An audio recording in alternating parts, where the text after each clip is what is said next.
26-year-old Danny Penny was charged here in New York City with homicide, manslaughter in the second degree, and criminally negligent homicide for subduing an individual on a train who was threatening to kill everyone on the train. After a jury exonerated him and found him not guilty, he then sat down with me for an exclusive interview.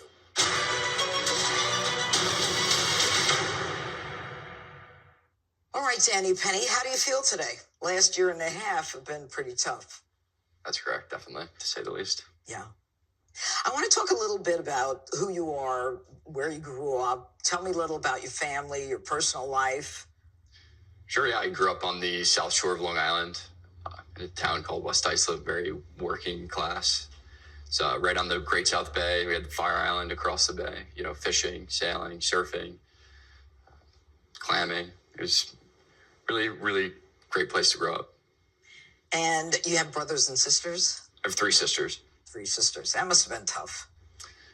Yeah, it was tough growing up, but once they got a little older, it's gotten much easier. I'm very thankful for them. Yeah. You decided at some point to go into the Marines after high school? Yes. Tell me about that. Sure, yeah. I growing up in New York in the wake of 9/11, there's a lot of first responders in my town, and coming to work with my dad into the city, you felt in that time in New York was very patriotic. I always had a sense of duty to serve. I was in the Marine Corps for 4 years. And did you get to go overseas? Yeah, I deployed twice. Where? My first deployment was on the 22nd Marine Expeditionary Unit. We stopped in Spain, Greece, Jordan, Oman, Bahrain. Wow. You got to see the world. Definitely, and parts of the world that most people wouldn't get to experience. I really valued it for sure. And when you left the Marines after 4 years, what did you decide to do? I decided to get an education, use the GI Bill, study engineering and architecture. I was very much inspired by New York City growing up. You could see the skyline from the beach I would go to as a kid, and it was almost like this Oz that on the horizon, and the architecture here it's very inspiring. So I wanted to pursue that. And so you were studying engineering and architecture in New York City? So I went to community school in North Carolina right out of the Marine Corps, and I was studying civil engineering there. Mm-hmm. And it felt a little bit too inside the box for me. I'd like to be creative. And I did a little trip to kind of clear my mind. And I came on my trip, I found my passion for architecture. And then I came back to City Tech in Brooklyn and started to pursue my future career there, I guess. And so you had this passion. There's also another side of you. You were in the string symphony. Where did that come from? Yeah, I grew up playing orchestra. I was classically trained for around 10 years. I started 3rd grade, I believe, and went all through high school. It was an escape for me playing. I played the upright bass, and I loved to, I guess, collaborate with the other instruments and create this beautiful noise, I guess. Music. Yeah, music. But that's a very Zen side of someone. You got the surfer, you got the Zen side, then you got the Marines, and you learned a lot in the Marine Corps. Yeah, oh yeah, absolutely. I became who I was in the Marine Corps. I met the most amazing people who were able to bring out who I truly was, and I think that, the Marine Corps there's this image of a Marine, of a jarhead, a kind of brolic and kind of stone-faced guy. But I mean, you have to have compassion and to be a competent Marine. So I don't think that those are mutually exclusive. Right. And in fact, you did get an award for your compassion and your humanitarianism, a commendation in the Marines, correct? Yeah, we did some humanitarian aid during Hurricane Marie, I believe, in 2017. It impacted a lot of the southeast of the United States, so we went around and helping the community clean, and yeah, it was a great experience. Good. All right, let's go to May 1st, 2023. You wake up. What is the day like? What's on your calendar? Yeah, so I set my alarm for around 6 a.m. I was going to go to the gym before I went to classes, but I worked late nights. I worked at a bar, so I just hit snooze. I was like, I'll go to the gym after class. Okay. And then so I woke up, went to school, normal day, went to my classes. And then at some point, you took the subway. Yeah, I would take the subway. I took the subway to school. I lived in the East Village, and I'd get on the F, go down, and then go to downtown Brooklyn, where the City Tech is. Went to my classes as usual, and then was coming home as usual on the train from J Street Metro Tech. I would usually get off at 2nd Avenue. That's where my apartment was. It was around 2 o'clock I got on the train. Okay, and you were headed to 23rd Street. Right. Okay. So how long had you been riding the subway? How long have I been riding the subway? Yeah. I mean, I'd come into work with my dad when I was a kid. He'd take me to work with him. He worked in Manhattan, and in the summer times we'd take the train up to Yankee Stadium, go to Yankee games. So I mean, my whole life really. But it wasn't until I moved here after my service that I started taking it regularly and multiple times a day. I did private swim lessons as well, so it'd take me all over. My mom lives in Queens, so I'd take the train to see her. And you get on the train, and what was it like? It's 2023. And for people who don't know the subway, or for people who do know the subway, how safe was it considered? Definitely different from what I remembered it to be before the Marine Corps. Before the Marine Corps, pre-COVID, it was pretty tame, pretty safe. And I moved here, not really. I wouldn't really follow the news, didn't keep up with the news. I guess I was pretty innocent to all the things that were going on. And then I got here, and this whole new, I guess, perception of what happened, or perception of safety here in New York was changed. I mean, like I mentioned, I worked in the bar. I would come home late, and I would take the train back to my apartment from Brooklyn. And I would be the only sober person on a train with... Sober. Right. Yeah. Did you consider that it was dangerous at certain hours? Yeah, absolutely. Absolutely. All right. Let's talk about when you get on the subway car. What got your attention? When Mr. Neely came on? Yeah. Well, he kind of like barreled on to the train. What does that mean, barreled on? He just very aggressively kind of like ran on and stumbled on. And that's, as New Yorkers, you kind of come to accept that is unfortunately a normal occurrence. Mm-hmm. And what was he saying? What was he doing? What drew your attention to him? Well, I noticed him at first when he came on, and the doors closed. And as soon as the doors closed, he was carrying a jacket, and he whipped the jacket down, and it landed on the feet. I was standing, and it landed on the feet of the passenger sitting down next to me. And the zipper made a very audible noise. It was very loud, very aggressive. At that point, the train car went completely silent. It almost felt it felt like a vacuum. And there was like this hollow feeling. And that's when I first kind of gave him my full attention. Okay, so the train becomes silent. What, if anything, does he say? He first comes on, and he starts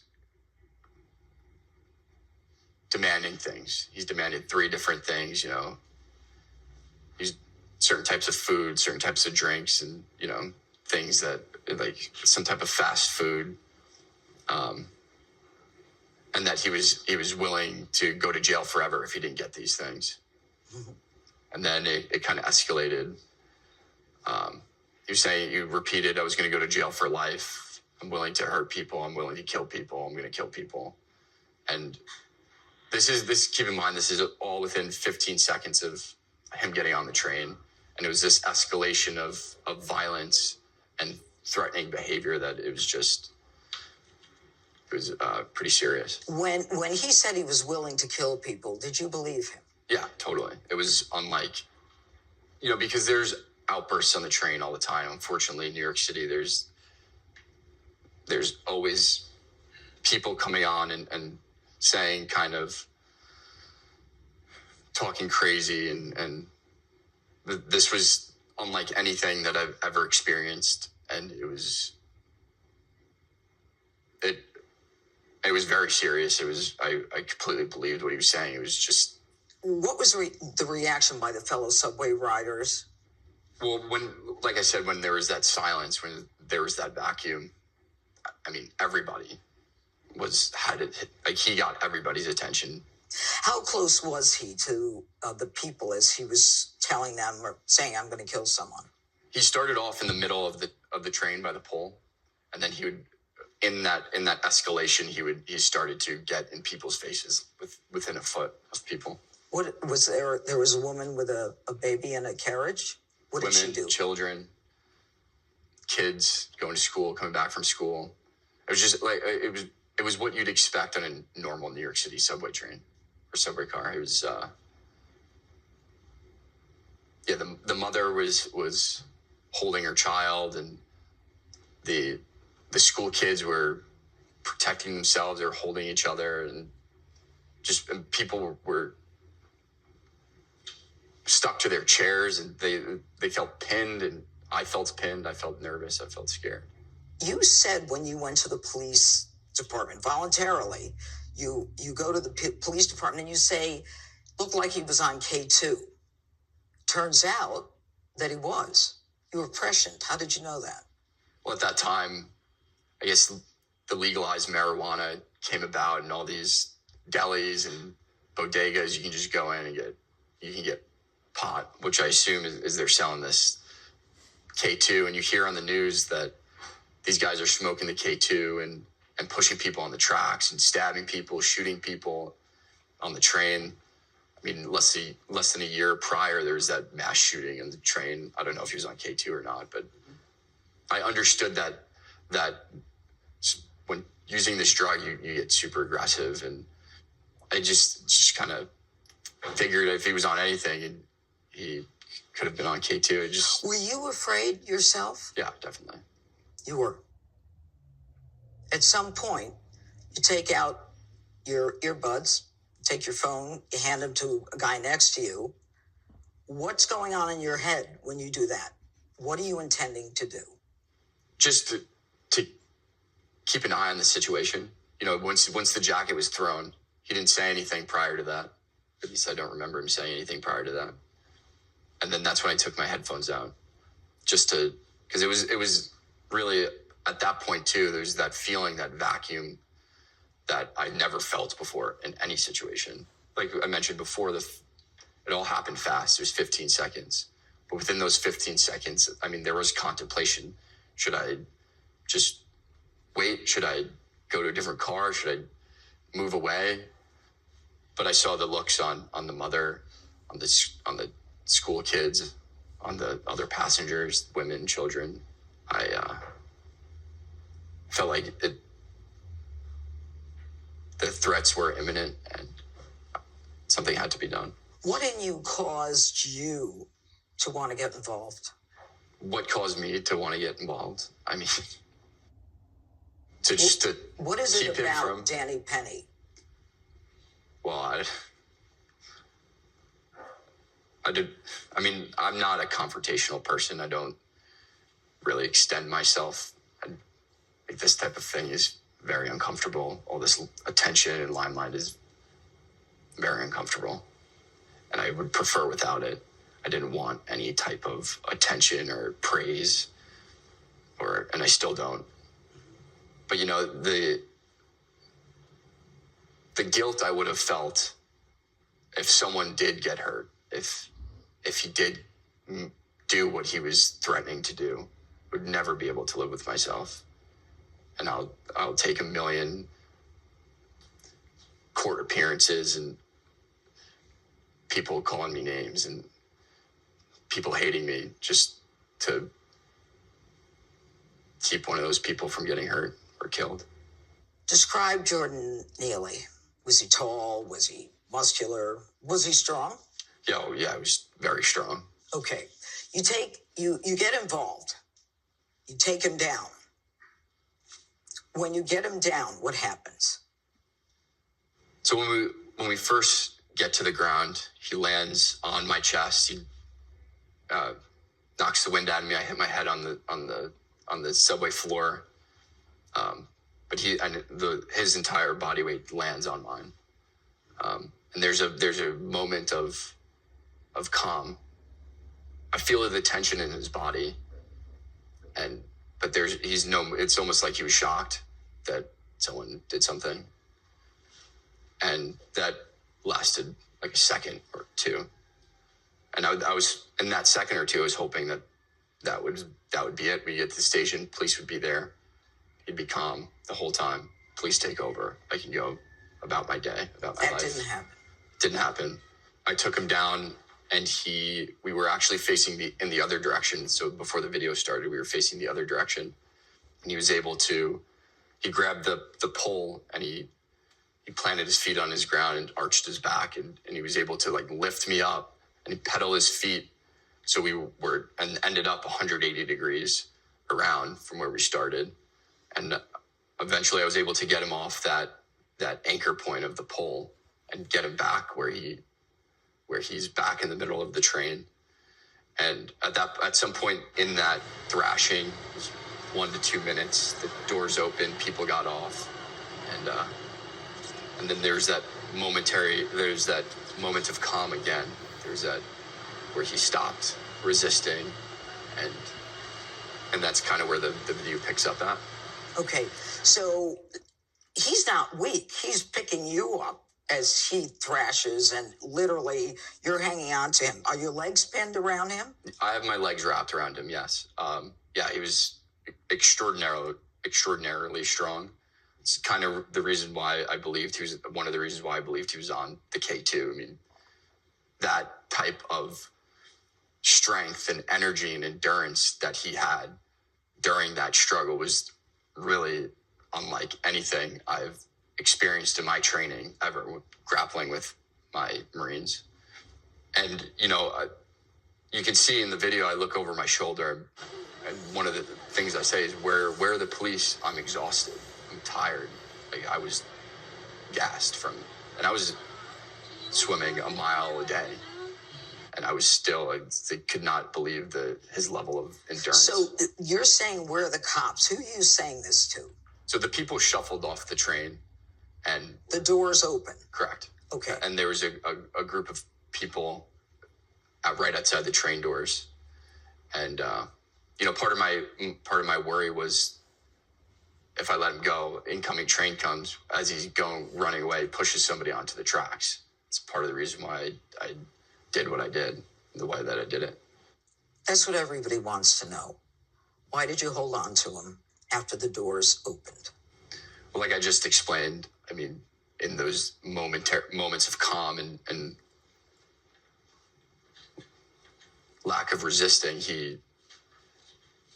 I would hope that he would remain that way, and he would remain just calm until the police got there. But at that point, he was just threatening to kill people. Mm-hmm. He was threatening to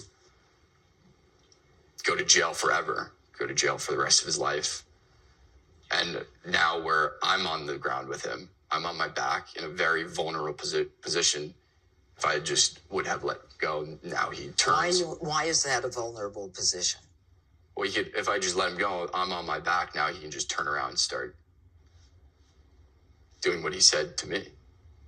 So killing, hurting. All right. So at some point, people come over to hold him down, to assist you after the doors are open. Correct. What was that about?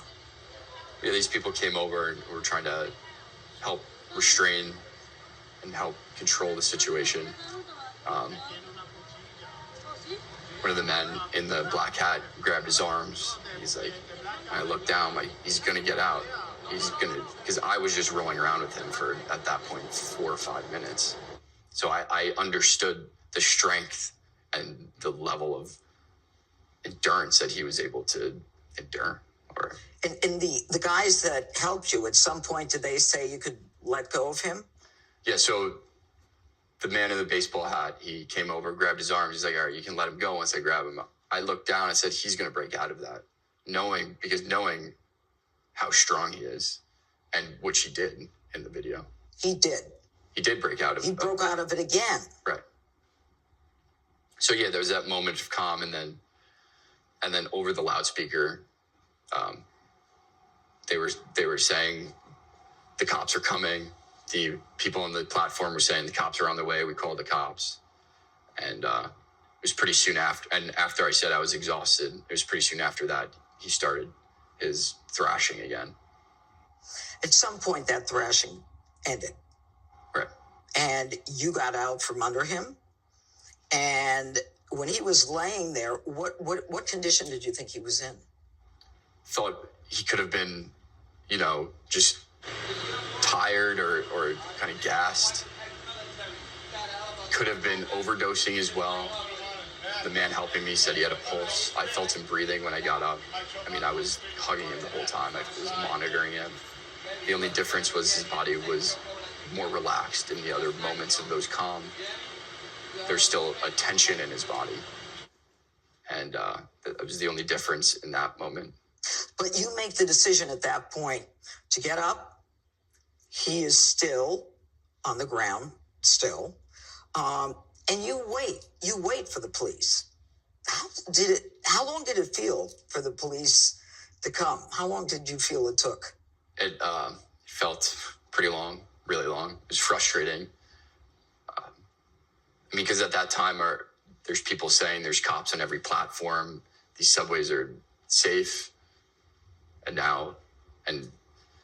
you'd expect them to be there. And I was expecting them to be there as soon as the doors opened. If not on the platform, in the station, they were not. Took a while. So you waited. Yeah. You weren't afraid of anything. Why did you wait? Well, I waited for Mr. Neely, to make sure he was okay.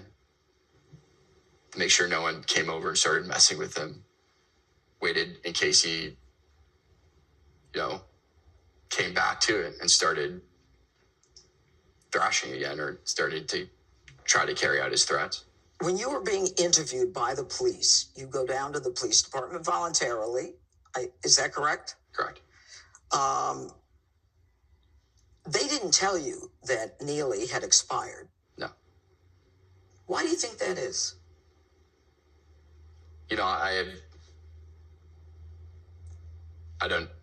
Maybe they wanted to try to get something out of me or I don't know. I can't tell you that. So you believed that Neely was about to use deadly physical force. I think you said 100%. The prosecution in this case argued that you used deadly physical force. Did you? No. Was there a moment during the police interview when you were talking about this that you kind of felt things were changing? You didn't know Neely had expired. Right. You waited. You went there voluntarily. And people were thanking you on the platform. Is that correct? Yeah. Okay. Did people from the car remain on the platform to thank you and see what was going on? Yeah. Okay. They did. So there's no question about that. Yeah. Okay. But was there a moment during the police interview when you kind of felt that things were changing from we're grateful for what you did and maybe they're starting to look at me differently? Did you get that feeling? I did, yeah. When I first got there, everyone was joking, laughing with me, treating me like a witness. And then the interrogation started. Started off that way as well. I explained myself, explained the situation as I remembered it. And then they were really they were asking me similar questions over, trying to get me to say what they wanted me to say. And at some point when they came back and asked me another question, I was like, you know what, these guys are really trying to get me to say something that I didn't do. they're trying to get me to admit to something that I didn't do. So, but they did let you go. They did, yeah, eventually. And it's funny, after the interrogation, I was in the precinct for probably another 2 hours. Really? And then the detectives came back and I said, hey, what's going on? They said, we just need to wait for the DA's decision on like whether to let you go or not. And then they came back 30 minutes later. They said, yeah, the DA said you're good to go. Do you now realize that at that point when the detectives left the room that they went out to speak to someone? Well, yeah, now, knowing that now, I guess I'm pretty naive about the whole process, and I'm very, I don't know. Yeah, so I guess now I do. All right. So the police let you go, and nobody's charging you. I mean, nobody says, get a lawyer right away. And 10 days later, after there are a lot of protests in New York, and you go from a hero to a villain when they say they're going to indict you. Right. How do you feel about that? Obviously it's pretty nerve-wracking. It was very anxiety inducing. Mm-hmm. But throughout this whole process, I would remind myself of the witnesses coming up to thank me. And really, no matter what outcome the trial had, I only cared about what the witnesses said about the situation. And I only cared about their opinions. So,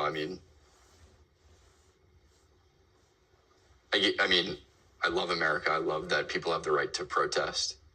But they didn't know any of the facts. They weren't there. The witnesses were there, and they came up and thanked me.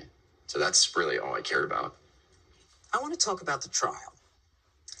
You're indicted. You're now a defendant in a homicide case in New York City. You listen to the testimony, and the testimony of the medical examiner, Dr. Harris in particular. She gave very contradictory statements between her testimony at trial about consistent, persistent pressure and her testimony in the grand jury. As someone who you say you're kind of naive, were you surprised that, there was such a contradiction? Yeah, it was, they're all taxpayer funded, so you'd think that they'd have the interest of the people. So it was disheartening for sure, and I don't mean to get political. But these are their policies that have clearly not worked. That the people, the general population, are not in support of yet. Their egos are too big just to admit that they're wrong, and they can't reverse what they've done because that's a political suicide for them, I guess. The chief medical examiner got involved after the autopsy that was done by Dr. Harris. And the chief medical examiner decided to fill in the cause of death when he didn't wait for the toxicology, the histology, the anthropology, all of which would have shown, the sickle cell disease, as well as the poisoning by the K2, along with the fact that he was psychotic, along with the fact that he was stressed out because of all of the fighting that was going on. And the medical examiner, another one, said, I don't care if there's enough fentanyl to kill an elephant. What do you think about the fact that they didn't wait for the fundamental tests to attribute this as a homicide to you? Yeah, like I said, it's really disheartening. But I'm very thankful that I live in America where we have due process and we're innocent until proven guilty. How do you feel about the fact that your military background was constantly used by the prosecutor? It was weaponized against you. Yeah, another thing. This was one of the most frustrating things about listening to the prosecution's case in their sidebars. I would overhear what the prosecution had to say, and she would discredit my military experience and my awards. They were trying to discredit the humanitarian aid ribbon, saying that it's just like a participation award. And gave up the best years of my life to serve the country, not for any reason other than to serve the country. And the fact that this public official, a lady that gets paid hundreds of thousands of dollars, would discredit that was very frustrating. And it's a shame that there's people like this in our government that are supposed to protect us, that are supposed to protect our rights. And it's frustrating, very frustrating. Have you heard from fellow military, people in the military, veterans, people in law enforcement? Have you heard from them? Yeah, they've been, all my friends and everyone that I've met, they've been so supportive. And that goes for everybody that's been supportive of me. It's very humbling, and I'm very grateful that they'd reach out and support me. You were facing 15 years in prison. You came into that courtroom every day for 5 weeks.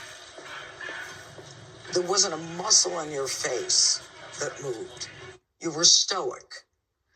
No matter what was being said or done or what was being thrown at you, you just walked in solid. You didn't let anything frazzle you. Where does that come from? Yes. It's very, very flattering, I guess. I don't know. I don't know where it comes from. I definitely don't want to show any sort of, I don't want to get upset by what the prosecutors are saying or what some of the witnesses were saying, because. But that jury could have come back and said, guilty. You saw the way the prosecution fought tooth and nail. If you didn't have great lawyers, it would have been different. Yeah, I'm very thankful for Tom Kniff, Steve Razor. They've been amazing. So the jury is hung on man 2. Alvin Bragg's office does something I've never seen before. The jury's hung, and they come in and dismiss the man 2 and say, we want him to proceed on crim neg. The judge sends the jury home for the weekend. You go home. What do you do that weekend? Because Monday you could be found guilty on a compromise verdict, because everyone thought it would be a compromise on crim neg. Sure. Yeah, throughout the entire process, I had my entire faith in Tom and Steve and our entire team, and in the system, and in myself, and God. Jury comes back very quickly, an hour or an hour and a half, something like that. You walk in, jury foreman is asked, have you reached a verdict?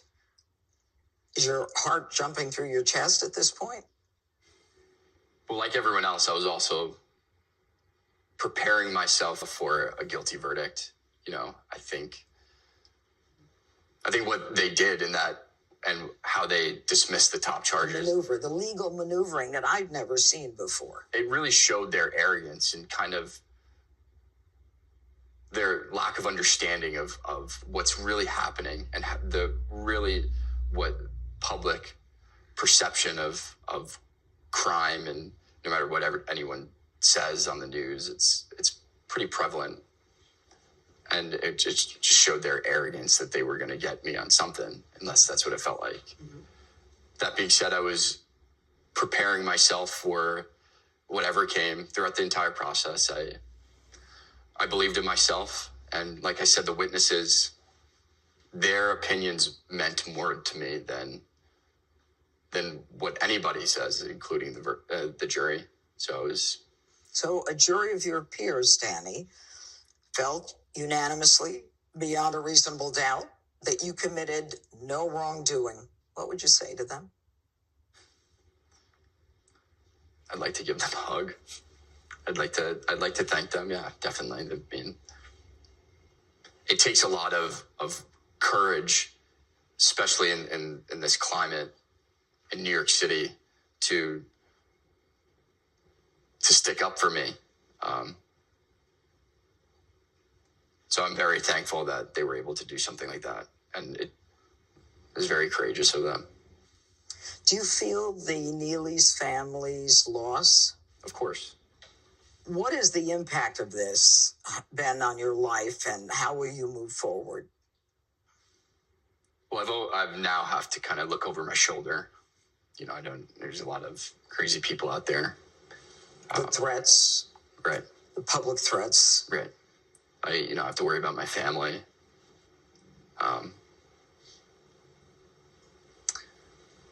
And I have to worry about, my future, which is harder to even comprehend. I still feel completely normal.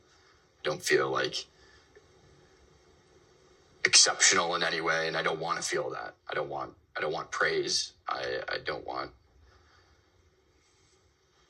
any attention. I don't want limelight. Like I said, it just makes me very uncomfortable. I'd like to just go back to normal, although we'll see. Will you take the subway again? Yeah, and I have been. I believe in New York. I love New York. Knowing what you know now, Danny, if you faced the same situation again, would you do it again? Yeah, totally. I would not be able to live with myself if I didn't do anything in that situation and someone got hurt. I would feel guilty for the rest of my life. And I think I'm in a position, and all people, if they're in a position to help, should always help. I think that's the New York thing to do. That's the American thing to do. And yeah, I would. Let me just say, Danny, that on behalf of New Yorkers, especially those who take those crowded trains underground, thank you for standing up for people you didn't even know. And thank you for reminding Americans that there are still heroes among us. Oh. God bless you. And I'd like to thank everyone that supported me, prayed for me, supported me financially, and even just they saw me on the street, just give me a fist pound or anything. You made this process so much easier, and you guys, everyone, that supported me, prayed for me. You guys mean the world to me, and words can't even express how thankful I've been and how blessed I feel. Even finding Tom and Steve, I feel so incredibly thankful. I'm very humbled by this entire experience. You can take a deep breath. It's over. Thank you very much for doing this interview, for taking the time. Of course. And good luck on all future things. Thank you. I appreciate it. Take care.